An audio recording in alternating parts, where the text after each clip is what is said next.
మనుషులు మారిపోతున్నారు. మానవత్వం చచ్చిపోతుంది. అమ్మంటే ప్రేమ తగ్గిపోతుంది. నాన్నంటే గౌరవం ఉండడం లేదు. తోడబుట్టిన వారి గురించి మాట్లాడుకోవటం ఈ రోజుల్లో అనవసరం. బంధాలు బలహీనమైపోయాయి. డబ్బు చుట్టూనే తిరుగుతున్నాయి.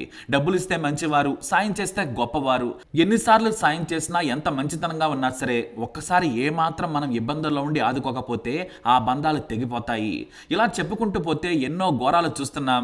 అయితే కన్నవారిని కూడా గాలికి వదిలేయటం ఇప్పుడు చాలా కామన్గా చూస్తున్నాం. వృద్ధాప్యం అనేది మనిషికి శాపం. ఆ వయసులో ఆదుకోవాల్సిన పిల్లలు ఇప్పుడు పట్టించుకోవడం లేదు. బతికుండగానే అన్నం పెట్టడం లేదు. రేపు చనిపోతే కనీసం కర్మకాండలు చేస్తారా?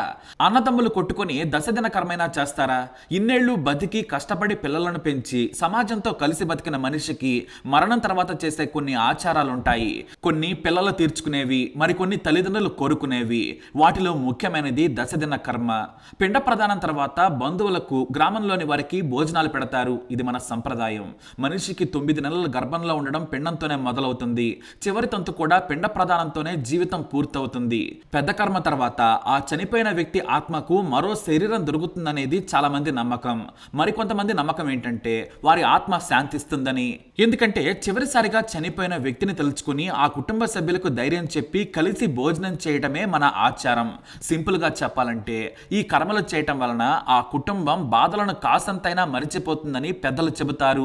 ఇలా మన ఆచారాలు, సంప్రదాయాల్లో ఎన్నో మంచి ఉన్నాయి. అయితే ఎంతమంది కొడుకులున్నా కూడా ఆస్తులు పంచుకుంటారు, కానీ చివరకు తల్లిదండ్రులను పట్టించుకోరు. మరి వాటాలేసుకుని సాదే పిల్లలు చివరకు కర్మలు చేస్తారా?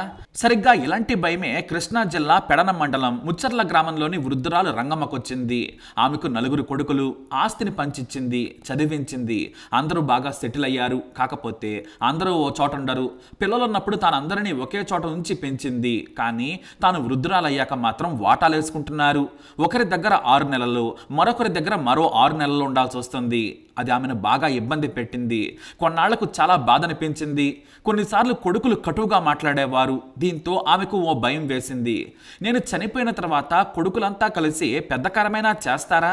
గ్రామంలోని వారికి తన పేరు మీద భోజనాలు పెడతారా అనే అనుమానం కలిగింది.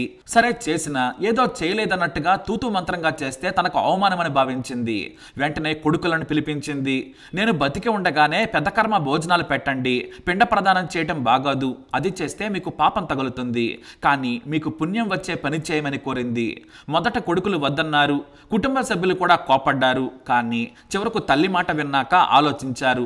తాము కాస్త తప్పు చేశామేమో అనుకున్నారు. అయినా సరే ఆ తల్లి కోరిక నెరవేర్చాలి, తాను సంతోషపడాలి అనుకున్నారు. ఎందుకంటే ఆమె పెదకర్మ భోజనాలు ఆమె స్వయంగా చూసి కాస్త మనశ్శాంతిగా ఉంటుందనుకున్నారు. అలానే గ్రామంలో తన తల్లి పేరు మీద నిర్వహించబోయే పెదకర్మ భోజనానికి ఆహ్వానాలు పంచారు. కాకపోతే బతికున్న ఆ తల్లి పేరుతో కొడుకులు తయారు చేసిన ఆహ్వానం అది. గ్రామంలో ఉన్న 100 మంది కొడుకులు నిర్వహించిన భోజనాలకు వచ్చారు. తల్లి చెప్పినట్లుగానే అందరూ సంతోషించారు. అంతేకాదు ఆమె అందరిలో తిరుగుతూ అందరికీ కనిపిస్తూ తృప్తి పడ్డారు. ఇక అమ్మ చెప్పినట్లుగానే మాంసం, చేపలు వండి పెట్టారు. ఇక వచ్చిన కొందరికి తన చేతులతో స్వయంగా వడ్డించారు రంగమ్మ. అలా ఆమె బ్రతికుండగానే కొడుకులు కర్మ భోజనాలు పెట్టి సంతృప్తిపరిచారు. ఇటు తల్లి, అటు బంధువులంతా కూడా సంతోషం వ్యక్తం చేశారు. ఆ సంతోషమే రంగమ్మకు కొడుకులపై మరింత ప్రేమ కలిగేలా చేసింది. ఒక్క రంగమ్మే కాదు, యూపీకి చెందిన వ్యక్తి జటాశంకర్ అయితే బ్రతికుండగానే అంత్యక్రియలు తానే చేసుకున్నాడు. కొడుకులు తిట్టారు, భార్య వద్దని చెప్పింది. గ్రామస్తులు కూడా పిచ్చి పట్టిందా అన్నారు. కానీ తనకు కొడుకులు పిండం పెట్టకపోతే నా ఆత్మ శాంతించదు, అందుకే బ్రతికుండగానే ఆత్మ శాంతించేలా చేసుకుంటానని చెప్పారు. జూన్ 15న తన జాతకం ప్రకారం ఆ రోజే చనిపోయాననుకుని భార్యతో కలిసి తాను పిండ ప్రదాన కార్యక్రమం కూడా చేసుకున్నారు. భోజనాలు పెట్టాడు. అంతేకాదు సమాధి కూడా నిర్మించుకున్నాడు. అయితే తన కొడుకులతో గొడవ కారణంగా కేవాన్ గ్రామానికి చెందిన జటాశంకర్ ఇలా చేశాడని చెప్పారు. ఈ రెండూ చూస్తే మనకు ఒకటే అర్థమవుతోంది. పుట్టడం మాత్రమే మన చేతుల్లో ఉంటుంది.